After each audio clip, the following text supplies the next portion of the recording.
আমার মনে হচ্ছে আমার সাইকেলটা জ্বর এসছে, কারণ কালকে যখন আমি রাস্তা দিয়ে চালাচ্ছিলাম সাইকেলটা ঢ্যাঁ ঢ্যাঁ করে কাঁপছিল।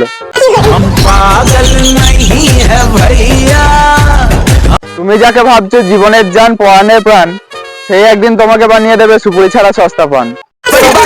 इंडस्ट्री के लोगों से पूरी पिक्चर बची है अभी प्रोमो देख मेरे किस्से सुनोगे तो रो दोगे लश्करी खुशी बच्चों दिनी दोनों से भली बात थी हमें रोका था बहुतों ने परिवार कुछ मुझे तुम क्या है रोकोगे। আমি ভাবছি গরুটা দেয়ালে হাগলো কি করে। কি হলো, কেন হলো, কবে হলো জানি না। এদিকে বলছেন শিক্ষিত বৌমা চাই, আবার বৌমাকে কোনো কাজই করতে দেবেন না। বলছি কাকিমা, আপনি কি গাঁজাটা ভাত দিয়ে মেখে খান? I got broads in Atlanta, just to be in the family. Credit cards and the scammers, hitting the licks in the back. আজ পাড়ার এক দাদুকে বললাম থ্যাংক ইউ সো মাচ, আর দাদু শুনলো ট্যাঙ্কের ভেতর শোল মাছ।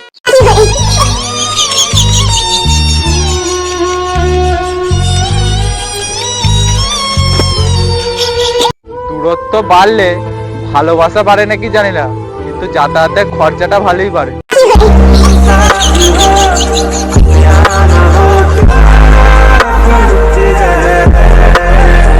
নিজের কথা কি আর বলবো, গুগল ম্যাপই বলতে পারছে না আমার ভবিষ্যৎ কোন পথে এগোবে।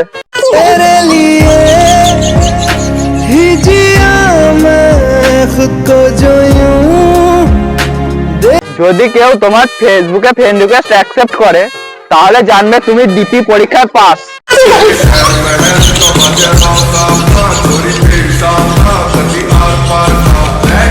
কেউ হোয়াটসঅ্যাপে মেসেজ করে মেসেজটা রিমুভ করে দিলে মনে হয় আই লাভ ইউ লিখেছিল।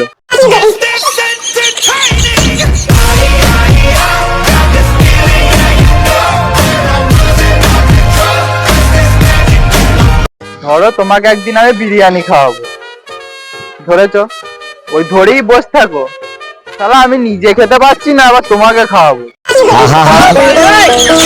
আমি পারি না আর পারি না, আমি কেন মরি না। আপনাকে একটা কথা বলি, ওইটা আপনার নাক, নাকটা নাকের মতোই রাখুন, ফুলের গন্ধ শুকুন, নিঃশ্বাস নিন, কিন্তু মাঝে মাঝে আপনি আমার ব্যাপারে নাকটা গলান কেন? पागल नहीं है भैया हमारा दिमाग खराब है हम देख के उठता यही सवाल है। আমার আপলোড করা পোস্টে রিঅ্যাক্ট দিতেই হবে, নাহলে পেপে দিয়ে চেপে দেবো।